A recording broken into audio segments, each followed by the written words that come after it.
Sobat BNN, selamat pagi. Kembali lagi bersama saya dan Bapak Kepala di sini. Oke, nah pada kesempatan kali ini saya nggak sendirian nih teman-teman. Nah, saya didampingi oleh Bapak Kepala Biro Humas dan Protokoler. Boleh disilakan Bapak untuk perkenalan terlebih dahulu. Insya Allah masih kenal ya. Oke, Pada siap. sesuatu hal, padahal gue sendiri juga nggak ngerasa jadi kepala biro. Waduh. Sebagai apa ya, kakaknya kamu. Iya. Oke. Kakak Tapi seru loh, pembimbing gitu, Pak. seru loh. Hari ini gue berangkat dari rumah tuh sudah dari awal terdapat suatu persoalan. Oh, kalau boleh dijelaskan kenapa tuh, Itu Pak? karena ya tadi pas di jalan tuh, pertama begitu keluar rumah udah mulai hujan. Emang lagi musim hujan Musim juga sih, Pak. Ya, hujan, betul. BMKG menyatakan memang Jakarta hari ini agak mendung dan perasaan saya jadi nggak enak, gitu kan? Mengingat masa lalu saya yang mendung. Gitu. Waduh, jadi bawa masa lalu nih teman-teman. Oke, lanjut. Iya. Pak. Oke. Sabi. Oke, Mbak Sabi lah, bahasa anak zaman sekarang. Iya, gitu ya. Betul. Tapi jangan sabep. Kalau sabab bebas, Pak. Bebas. Artinya bahwa kalau mau kita ada apa? Ada yang kita obrolin kan harus ada temanya. Betul. Gitu. Jadi lebih fokus. Iya, lebih terarah kita. Lebih terarah dan chill. Betul sekali. Mbak, sorry, siapa? Kamu namanya siapa? Nama saya Nafira, Bapak. Nafira, kenalin dulu dong teman-teman. Oke, teman-teman, di sini saya Nafira sebagai anak magang ya di Badan Narkotika Nasional di daerah Cawang. Salam kenal semuanya. Kampusnya di mana? Di UNJ, Bapak. Kamu fakultas apa? Saya Fakultas Ilmu Sosial dan Hukum. Hukum.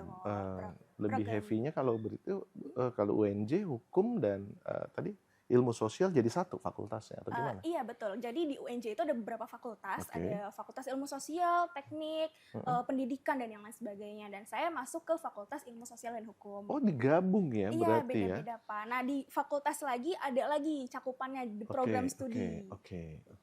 Kapan skripsinya? Waduh, saya masih semester 6, mungkin tahun depan ya, tahun Pak. Depan, Doain insya Allah aja kita ya, doain, Pak. guys. Amin. Gila, teman-teman. Semoga lancar. Safira. Ya, Bapak juga semoga kerjaannya selalu lancar terus. Insya Allah. Amin. Ini lagi asik ngebahas apa nih kita hari ini? Oke, Pak, belakangan ini kita sering banget ya, Pak, ngelihat fenomena yang muncul, yaitu whipping, Pak. Whipping itu setahu saya sendiri adalah sebuah tabung gas yang menyebabkan para penggunanya itu jadi seakan-akan melayang gitu, Pak. Oh ya? Iya, kemana betul. Melayangnya kira-kira? Mungkin setelah dia menghirup tuh perasaannya tuh sama kayak narkoba gitu, Pak. Jadi fly atau apa. Nah, saya tuh benar-benar penasaran, Pak, soal itu. Nah, menurut Bapak sebenarnya ini aman apa justru berbahaya sih, Pak? Karena kan whipping ini belum ada label narkoba yang benar gitu, yang langsung legal. Nah, gimana? Oke, whipping. Iya, betul. Kamu tadi taunya kayak botol gitu ya? Iya, botol gitu, isinya gas sih, Pak, lebih tepatnya. Berarti kamu udah tahu dong? Udah tahu dari TikTok, Nge-browsing karena kan banyak semua banget, ya, Pak. googling. Iya, influencer yang lagi pakai mungkin ya. Apalagi sambil mungkin membahayakan sampai hilangnya nyawa Nah, seseorang ya. Betul.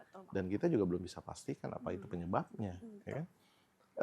Sebenarnya whipping itu adalah sebuah tabung yang digunakan oleh dunia usaha yang tentunya dalam hal ini kalau kamu lihat nih di kafe-kafe, terus pernah ke coffee shop pernah ya? Wah, pernah, sering, Pak. Biasanya senangnya di mana kamu? Di Nako, jangan sebut merek dong, ntar menang banyak ya, dia sensor. Di sebuah kafe lah ya. Oke, di sebuah kafe di kamu Jakarta. taunya apa tuh? Kayak buat apa tuh? Kalau kafe. Tabung whip. Oh, whip. Biasanya tuh saya taunya kalau whip itu ya untuk krim gitu, Pak. Whip cream. Whip cream gitu. Iya, karena bentuknya dan warnanya pink disebut whipping. Betul ya kan, karena di tanggal 1 April nanti ada fenomena namanya pink moon. Gitu. Pink Coba moon. kamu googling deh. Coba apa ya, artinya Pak. pink moon itu? Jadi kan kamu kan biasanya dengarnya April Mop. Betul. Nah, nanti fenomenanya pink moon ini sesuatu anak-anak muda lah. Mungkin istilah aja. Nah, balik lagi nih konteksnya. Kalau lo lihat misalnya di kafe-kafe yang kamu bilang tadi, lihat kopi, terus buat apa krimnya. Betul. Kebetulan warnanya pink, ya jadi diplesetin tuh. Dan beberapa hal yang digunakan anak-anak ini disalahgunakan. Saya juga nggak tahu nih fenomenanya kok bisa begitu. Tiba-tiba mereka bisa menggunakan sebagai alat untuk nge-fly lah ya bahasa anak-anak sekarang itu kan. Memang tidak ada aturan dalam Permenkes whipping ini digolongkan dalam narkotika atau psikotropika ataupun obat-obatan terlarang.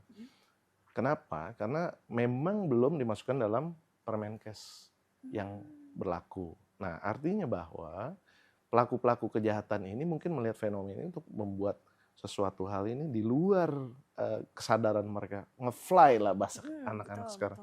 Tiba-tiba, asik nih bro, kita cobain ini dan sebagainya, sis kita coba. Terus tiba-tiba jadi menggejala. Terus semuanya jadi, loh kok jadi begini nih? Ya udah, akhirnya kita nih dari Badan Narkotika Nasional mencoba untuk mengemas, memformulasikan nantinya dalam kajian akademis kita beberapa waktu yang lalu melakukan focus group discussion FGD yang tentunya menangkap gejala ini, fenomena ini, anak-anak sekarang menggunakan hal tersebut. Ini kan disalahgunakan. Tadi kamu bilang kan, whip ini kan biasanya buat di kafe. Iya, namanya betul. whip cream. Whip cream. Ya, kayak gitu, gasnya. Nah, gas ini ada disalahgunakan, dihirup nih sama anak-anak. Kebetulan botol yang warna pink jadi deh istilahnya whipping. Ya kan? Iya, betul. Nah, jangan sekali-sekali coba ya. Lu hati-hati jangan. Jangan. Nggak asik. Nah, emang lu keren pakai gituan? Enggak. Ya kan?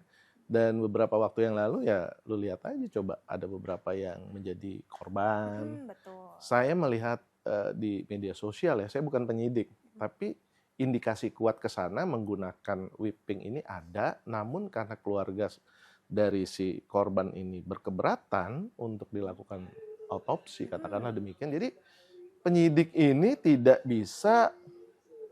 bisa menentukan penyebab kematian si korban ini. Iya, masih ngambang karena masih nggak ada autopsi juga ya Pak? Kita harus berdasarkan penyidikan scientific base-nya itu. Jadi nggak bisa katanya.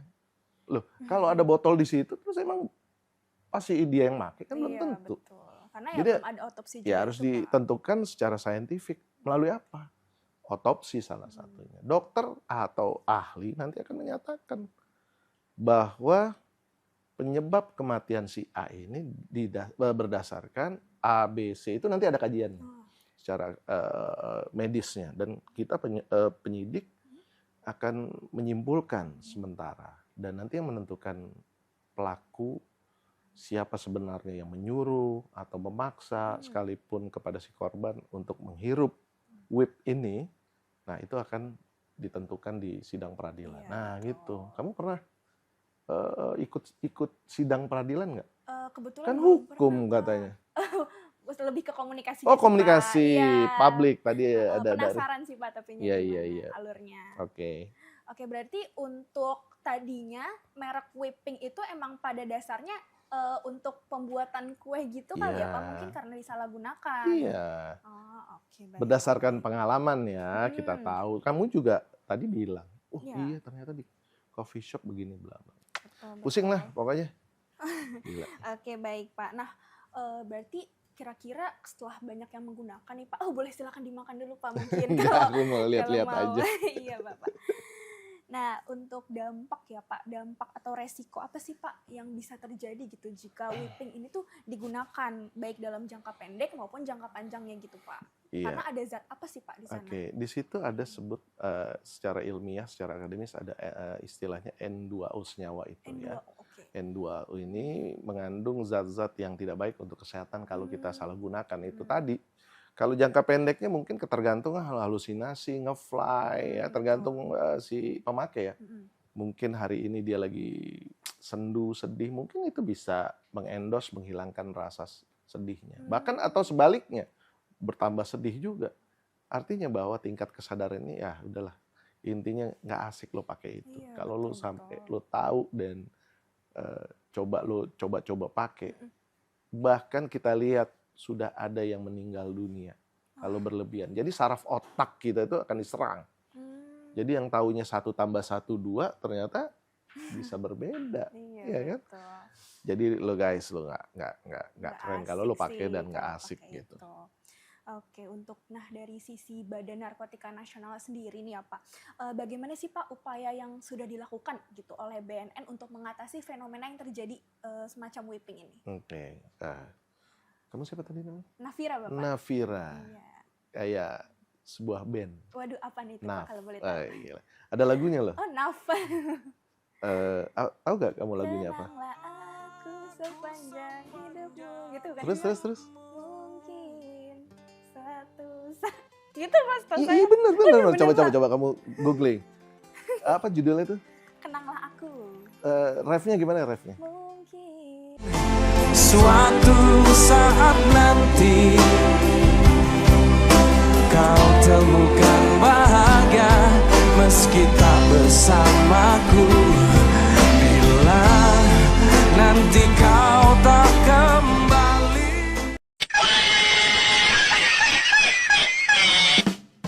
Jadi secara umum nih ya, gue jelasin nih. Kalau di BNN itu kan kita sebuah badan pemerintahan non-kementerian. Itu berdasarkan keputusan Presiden nomor 83 tahun 2007. Nah ini sebuah susunan tatanan dalam kenegaraan, BNN ada di situ. Artinya bahwa BNN ini bertugas dan di bawah langsung oleh Bapak Presiden. Apa-apa yang kita lakukan harus kita wajib laporkan ke Bapak Presiden.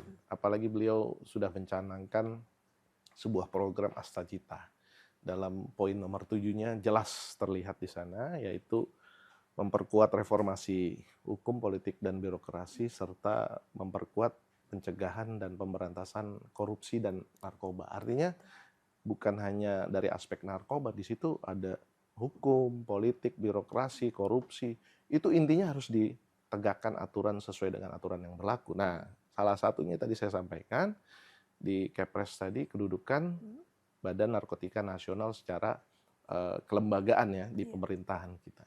Kita mengenal trias politika. Di situ ada eksekutif, yudikatif, dan legislatif. Dan kita melaksanakan tugas tentunya melihat fenomena, bukan hanya whipping aja. Gue yakin nih, ya para bandar terutama ya, bandar ya, Bandarnya itu langsung ditekenin narkotika, gitu. diskotopika, dan Waduh. lain-lain yang akan merusak anak-anak bangsa gue nih. Kalau Pak Presiden tuh mewujudkan Indonesia Emas tuh 2045. 2045. Kalau kalian usianya sekarang 20, mohon maaf, 21 Pak. di 2045 usia berapa? Berarti sekitar usia 40-an ya. Kurang lebih. Iya, kurang lebih. Terus kalau kita mau tarik ke belakang lagi, usia yang sekarang SMA itu 17. Di Iya. 2045 kurang lebih usia di atas 30 tahun. Iya. Amit-amit kalau itu udah terjangkit, Ya Allah, terpapar, gila. Bangsa ini mau lo bawa kemana, bro? Iya, benar. Ya nggak, Sis? Benar. Jadi kembali lagi, kita mulai dari hulu hingga hilir, BNN terutama Bapak Kepala BNN RI ini Pak Komjen Suyudi udah mencanangkan beberapa konsep yang dikenal dengan P4GN. Pencegahan, pemberantasan, penyalahgunaan, dan peredaran gelap narkotika. Nah, mulai dari hulu hingga hilir, jelas itu program beliau. Linier dengan program Bapak Presiden tadi, Astagita nomor 7. Apa itu? Mulai dari pencegahan, melakukan sebuah gerakan. Namanya konsepnya Ananda Bersinar. Aksi nasional anti narkotika dimulai dari anak. Wih, Ananda Bersinar. Keren kan? Benar, keren banget. Gitu. Tepuk tangan, jangan lupa. Bersinar, bersih dari narkotika. Oh, bersinar tuh ada lagi ya Ada panjangnya? lagi panjangannya. Itu dari aspek pencegahan. Ada lagi dari ini juga kita kerjasama dengan Kementerian Pendidikan Dasar dan Menengah. Kita mengintegrasikan beberapa mata pelajaran kepada anak-anak mulai dari dasar dan menengah. Artinya kita sisipi pengetahuan tentang narkotika, tidak menghilangkan atau memasukkan mata pelajaran baru. Betul. Contoh di PMP apa ya kalau di sekarang ya? Mata pelajarannya apa ya? Ada yang tahu nggak? PPKN, gila. Dulu Makasih zaman saya kecil itu namanya PMP, sekarang PPKN. PPKN. Nah, Ya. itu kita sisipi. Bukan berarti PPKN kita hilangkan. Terus ada mata pelajaran baru tentang narkotika. Tidak seperti itu konsepnya. Nah, ini dari aspek pencegahan. Pemberantasan tentunya beberapa waktu yang lalu kita udah banyak ngungkap. Ya. Ada fenomena whipping, walaupun belum dimasukkan dalam Permenkes, digolongkan dalam golongan narkotika. Tapi ingat, ada fenomena vape. Mungkin kamu pernah dengar ya? Sering dengar sih. Sering Pak. dengar. Vape itu sebenarnya kan alasannya untuk mengalihkan dari rokok tradisional ke Rokok modern. modern. Ada yang namanya jangan sebut lah ya. Nit gitu. Nit. Nah, itu modus-modus mereka lah si bandar-bandar ini. Ternyata cairannya diisi oleh narkotika. Namanya etomidate. Wah, baru tahu saya, Pak. Baru tahu ya, Iya. ini beberapa waktu yang lalu begitu mengejala Permenkes 25 tahun 2005 telah memasukkan Permenkes 5 tahun 2025 kalau nggak salah dalam golongan 2 ya, etomidate ini. Jadi itu kalau kalian melihat, mendengar di media sosial hal-hal tersebut, begitu ada termasuk vape, kita sudah memberantas itu mulai dari pintu masuk di bandara, itu kita bekerja sama dengan Bea Cukai, ada kontrol delivery yang dilakukan oleh pihak Bea Cukai, dan terima kasih teman-teman dari Bea Cukai dan teman-teman lainnya, stakeholder yang lainnya dari Polri juga demikian. Kita sudah mengungkap ya bahwa penyelundupan vape melalui bandara sudah kita ungkap. Nah, itu fenomena bandar yang terlalu untuk merusak dan mencari keuntungan dengan segala cara. Sehingga bangsa ini nggak mungkin kita wujudkan, amit-amit. Kalau usia-usia muda seperti kalian ini terpapar penyalahgunaan narkotika. Ini vape. Ya, ini langkah-langkahnya Pak Kepala BNN, Pak Komjen Suyudi sudah memberikan kontribusinya untuk mewujudkan, mengimplementasikan Asta Cita tadi, guna mewujudkan program Indonesia Emas 2045. Gokil nggak? Wah, keren banget nih para jajaran petinggi Aduh, aus BNN. nih, gimana nih bro? Yan, gimana nggak ada minum nih Yan? Udah nggak puasa nih Pak. Oke. Oke, berarti untuk saat Bapak tadi mention mengenai bandara ya Pak, sudah bekerja sama dengan Bea Cukai gitu. Adakah kasus yang pernah ketangkep Pak di situ kira-kira tentang di bandara? Oke, nah tadi kan saya sebutkan ada istilah dari kita metode kontrol delivery. Nah, teman-teman dari Bea Cukai mengindikasikan mencurigai sebuah barang. Nah, itu lewat X-ray dan sebagainya itu secara teknis ya. Nah, mereka yang mengontrol sampai sejauh mana. Dia lapor kita, kerjasama dengan kita, terus barang itu sampai di mana kita ikutin terus. Ya kan, di delivery-nya kemana kita ikutin terus. Sehingga ya itu tadi, kita tangkap di sebuah apartemen di Jakarta Pusat yang pertama, yang kedua ada di Jakarta Utara. Sehingga kita membongkar itu semua yang tentunya memiliki potensi merusak generasi muda, kurang lebih kita menyelamatkan 10.000 kalau itu jadi beredar. Amit-amit kan? Berarti nggak langsung ditangkap ya Pak, tapi kayak diikutin dulu gitu. Apa sih Pak pesan paling penting nih buat yang ingin Bapak sampaikan kepada anak muda yang mungkin sedang berada di dalam lingkungan yang toksik atau mungkin akan terjerumus gitu Pak kepada narkoba? Oke, kalau lu merasa toksik, hindari itu kan easy, gampang aja. Toksik tuh macam-macam, mulai dari lu cara bergaulnya gimana, dari lu bertutur kata, terus bersikap, ih toksik banget nih anak gitu kan, gosip ini dan sebagainya, apalagi amit-amit tukang ngutang, fitnah, terus kemudian apalagi yang sampai menjerumus ke satu hal yang disebut narkotika dan obat-obat lainnya, ya itu kan pasti merusak saraf-saraf otak kita, kesehatan dan sebagainya. Lu harus hindarin itu, nggak asik, nggak keren kalau lu nggak bisa jadi orang berhasil. Orang berhasil tuh bebas dari narkotika, bebas dari obat-obat zat adiktif lainnya. Jangan lo sekali-sekali, apalagi yang modus nih, ya mohon maaf ya, kadang-kadang lu kan nge-vape, nge-pouch, ya. Gue nggak sebut merek nih, ya nggak bro, sis. Begitu lu ditawarin sama temen lu nih misalnya, gue ada rasa baru nih, lu cobain ini enak banget nih. Itu please, tolong deh. Udah, lu stop itu kalau bisa, dan jangan coba-coba ditawarin sama temen lu, secara gratis, itu bisa-bisa amit-amit deh. Kalau menurut gue itu bisa modusnya para bandar menyusupi agar kalian mendapatkan, mencoba hal-hal seperti itu. Iya kan? Coba barang gue dengan gratis dulu di awal, besok begitu lo ketagihan ya lo bayar lah. Vape berapa sih harganya sekarang? 100.000, 200.000, 300.000 kan? Iya sih Pak Iya, kayaknya. kalau sudah dimasukin etomidate dan narkotika lainnya udah harga 3 juta ke atas.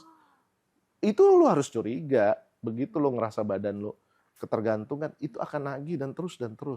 Lo akan miskin, lo akan amit-amit deh. Masa depan lo suram. Mau kemana nih bangsa? Mau dibawa kemana nih Indonesia? Lo cinta Indonesia gak? Cinta banget. Banget. Emang lo enak hidup di luar negeri? Gak ada pecel lele, ya, gak ada soto ayam, gak ada sambel. Ya cengek, kumaha cengek. Iya, makanya. Nah, jadi pesan gue sekali lagi, jangan rusak masa depan kalian dengan hal-hal yang negatif. Dan selalu mencurigai, waspada terhadap hal-hal baru. Baik itu orang baru, terus ada penawaran baru, barang-barang baru, ya. Itu harus kalian waspadai.